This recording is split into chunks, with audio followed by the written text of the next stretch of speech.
Can I beat Calamity? In my previous video, I went from dying to Wolfram enemies to defeating the White Flesh. This pushed me into hard mode and gave me a new goal: take down the Moon Lord, plus all the other bosses. But that's basically it. Now let's start these 35 extra days of Calamity. Day 23, I pick up where I left off, the treasure bags. Unfortunately, I didn't get any summoner emblems or summoner weapons, but I did get the Firecracker Whip, which does enough damage to farm for our next upgrade, the Ice Chunk. We need to farm the snow biome for it, but some pretty bad news. 80% of my snow biome became the Astrum biome, which makes it pretty annoying to farm for it, even with the Zerg potion.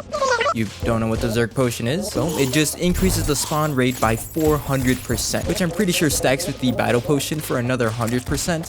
This thing gets pretty crazy. With that being said, I still don't manage to get the Ice Chunk, so instead I summon the Goblin army and get the Shadow Flame, a pretty good summoner accessory. I also went back to farming for the Ice Chunk since I really need it, and after some time I finally get it. It summons these blue things, whatever they're called, and yeah, they're just broken. But to make it a little more broken, I decided to get the Spider Armor, which is really easy to farm for with these minions. Our next big upgrade is wings. I decided to go for the Pixie wings since they seem to be the easiest to get, especially with my setup. And while farming for some Souls of Flight, I fight this giant cloud woman, which I lose to.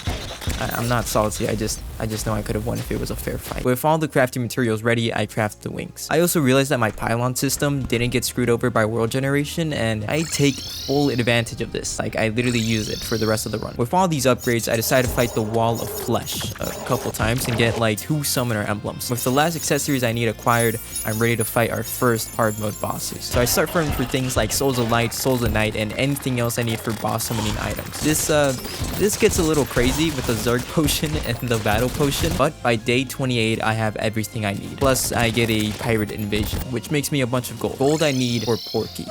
Who's Porky? Porky's this kid, person who sells me overpriced combination potions, which are basically like a bunch of potions put into one potion that's really expensive, and that's where most of my gold goes to. He also sells flasks that make my whip stronger. I don't figure this out till later. With my potions ready, I build an arena, wait for dark, and summon the Destroyer.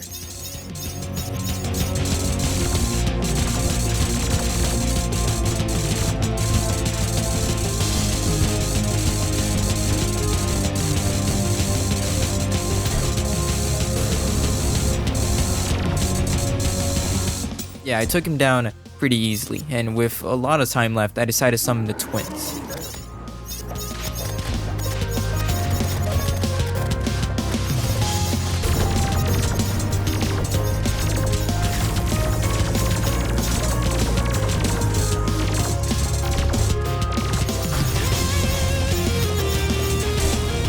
That's another mech boss down, and I decide, let's just go for skeletons.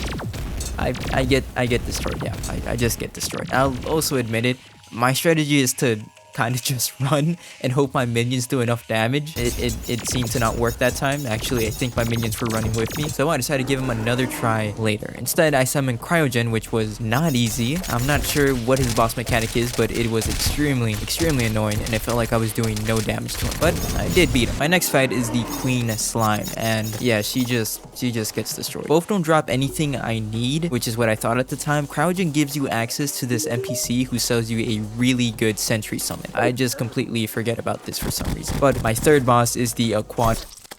Yeah, I will struggle with this boss for a really long. It won't be the only boss I struggle with. But talking about struggle, skeleton. Yeah, at least I did a little better this time. Day 30. I spent almost a whole day trying to beat the Aquatic Surge with 0 luck. I'm just not that good at dodging his things, and in my defense, I'm a little blind. But after dying like 10 times and going broke, I realized I need to get some life fruits for the extra HP. I end up getting like 14 of them, which gives me enough confidence to fight Skeletron Prime one more time.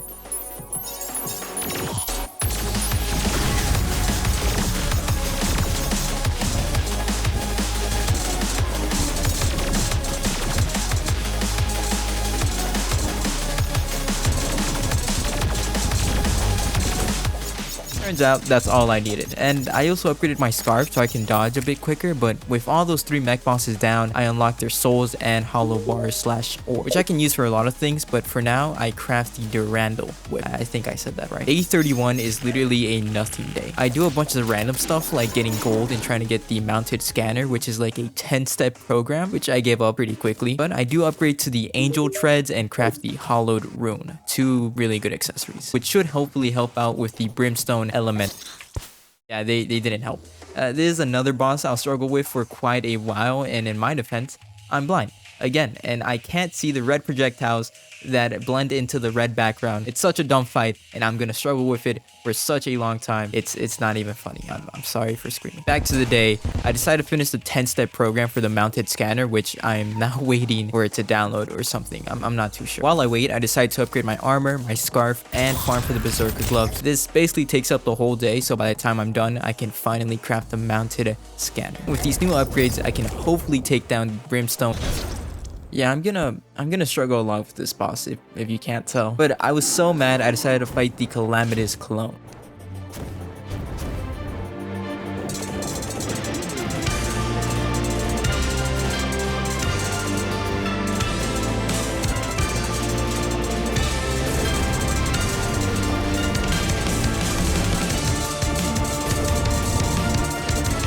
Again, I'm not completely bad at this game. I'm just a little blind, and that's not fair. On day 34, I start the acid rain event as I'm trying to get the nuclear fuel rod. Then I realize I need to beat the aquatic surge, so I challenge him multiple times.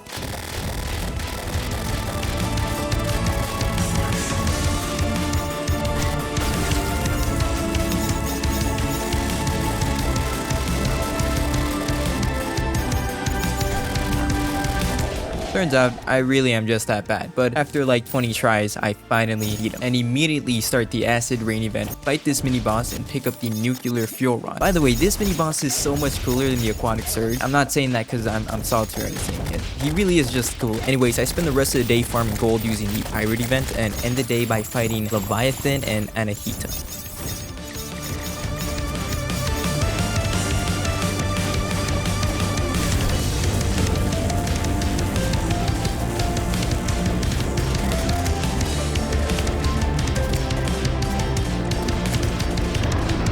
I just want to let you know that fight took almost 8 full minutes, which I think is pretty crazy. But I did get the gastric staff out of it. It's a pretty good staff and it should help us out with Plantera. But the next boss is Astrum Aureus. Before that, I decided to fight the Brimstone Elemental one more.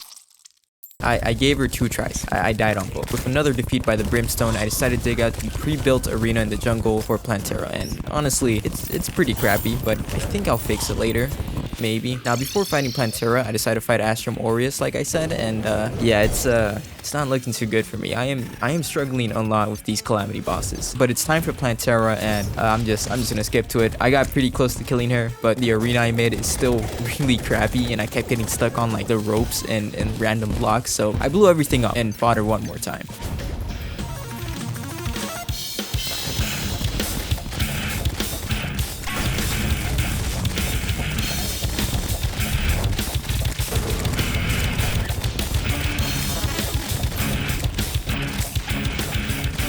Plantera drops and unlocks a bunch of things, starting with the drops. We get living shards, which are used for a bunch of important stuff, and the Plantera staff thing. This thing summons one single minion, but it's a really good minion. We also get access to the jungle temple and a bunch of new mobs spawn in the dungeon. Talking about the dungeon, I drink a Zerg potion and just farm like crazy. We need a bunch of ectoplasm, which we get a bunch of luckily. I also crafted the Ankh shield that was really expensive, but I needed for the Asgard's Valor, a dash/shield upgrade alongside the Living Dew. I also crafted the Pumpkin Moon medallion, which is really important as the Pumpkin Moon drops a bunch of really good summoner upgrades like armor and like whips, and most importantly, the Raven staff. In my opinion, the best summoner weapon for quite a while. And when I mean quite a while, I mean I spam this thing. I actually love the Raven staff. Hopefully there's an upgrade for it. I think there is. On day 39, I challenged the Brimstone Elemental for the last time.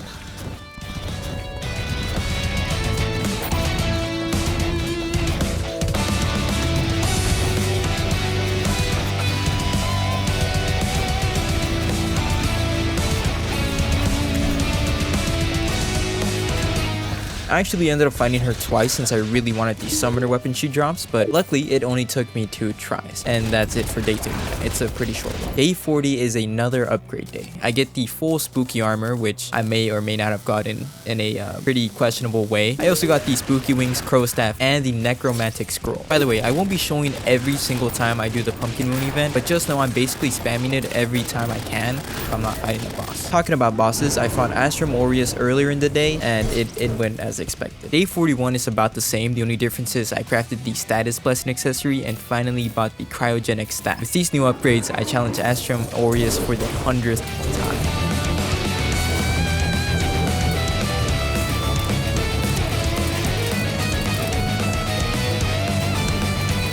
I just barely beat him, and he drops a pretty decent summoner weapon. But most importantly, after defeating him, you can get the Starburster core, which can later be turned into a really good summoner accessory. I also want to mention this is the farthest I've ever gotten in Calamity, which means I am completely clueless after this. I have no idea how the bosses work after this. Hopefully they're not too bad. Talking about the Starburster core, I managed to get 3 of them, but now it's time to fight Golem.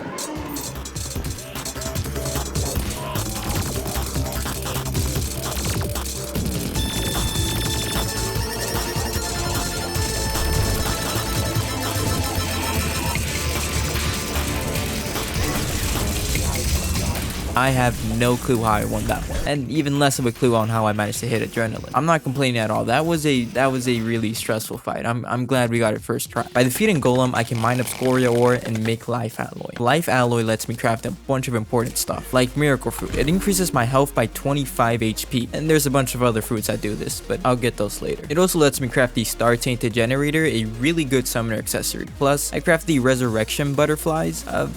They're kind of like the crows, but I prefer the crows. Anyways, our next boss is the Plaguebringer. I am not at all ready for this boss, and I find that out pretty quickly. I also fight the Martian Madness event, a random side quest, I guess. But on day 44, I head to the Abyss to get Scoria ore to craft the Hydrothermic armor. By the way, I'm still doing the Pumpkin Moon event almost every night, as I'm still missing the Dark Harvest, which after about 1,000 pumpkins, I finally get. With all these new upgrades, I decided to challenge the Plaguebringer one more time.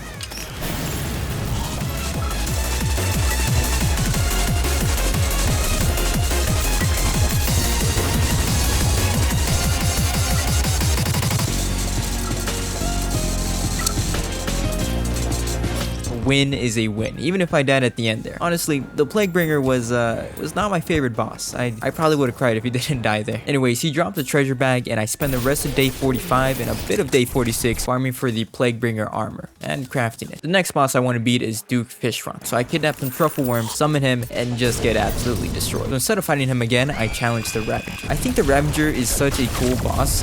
Too bad I'm literally just running the whole time, but still, probably one of my favorite bosses. Anyways, I challenge Duke Fishron one more time.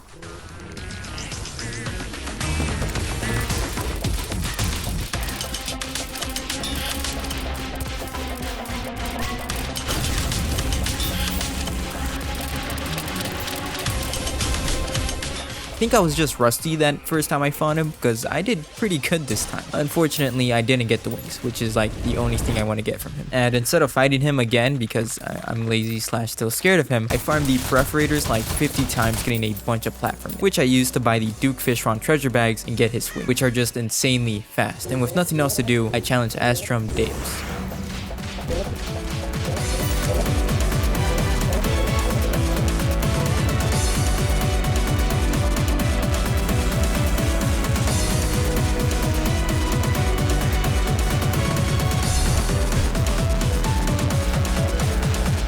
Out of every pre-Moon Lord boss, this one was the one I was expecting to really struggle with, since I've never fought him before. In fact, I've never even seen a video of him. He just looks kind of scary. But he wasn't that bad, honestly. But then again, I am a summoner, and I spent like a good chunk of that fight running away from him. So maybe I should challenge him in a different class. He also dropped like a bunch of fragments, which I was freaking out about until I realized I didn't have an ancient manipulator. I'm not that smart. I also ended up finding the Empress of Light like 6 times, but something weird happened where every time I would die to her, the clock would reset or something like that. I'm not sure what happened there, but I was stuck on day 48 for like way too long. Anyways, I spent day 49 through 52 new building since I only have 2 more bosses before the Moonlord fight. I ended up building a trophy room which is not the correct size and is also pretty ugly, and a tiny home which I don't really have a purpose for. I kind of just wanted to build something. But on day 53, I decided to pick up where I left off, the Empress of Light. I summoned her so many times and fight her so many times just to lose all of them. So to stop myself from crying, I summoned the Martian Madness event to try to get the Xeno stat, which only takes 2 tries to get. They summon little tiny UFOs and they are extremely good. So good, they might replace my crows, but they should at least help with the Empress of Light.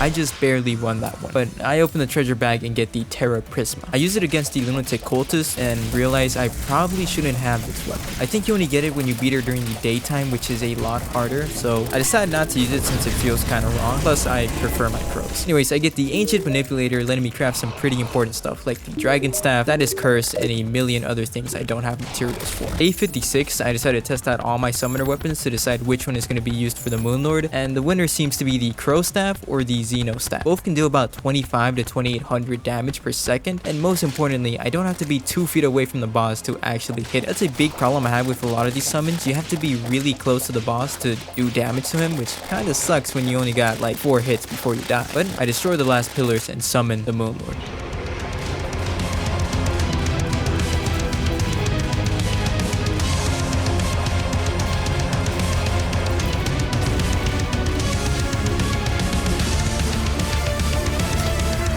Yeah, I die pretty quickly, but in my defense, it's my first time fighting the Moonlord in Calamity. But after many tries and many tears later, I finally get a good run.